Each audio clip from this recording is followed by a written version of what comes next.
Imagine being in a room filled with data scientists, knowing you're in the top 1%. Sounds like a dream?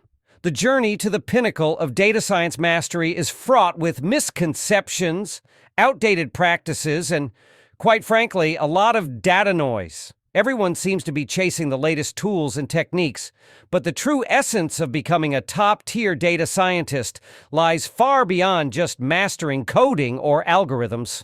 The real challenge is navigating through the vast sea of information and misinformation, distinguishing between what's merely popular and what's genuinely effective.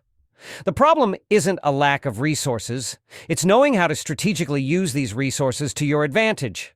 It's about understanding the core competencies that truly differentiate the top 1% from the rest.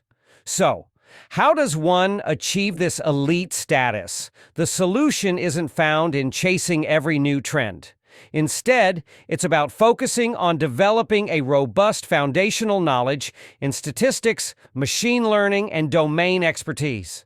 It's about continuous learning and applying your skills to solve real-world problems, networking with other professionals, and contributing to the community through sharing your knowledge and insights can also significantly elevate your status in the field.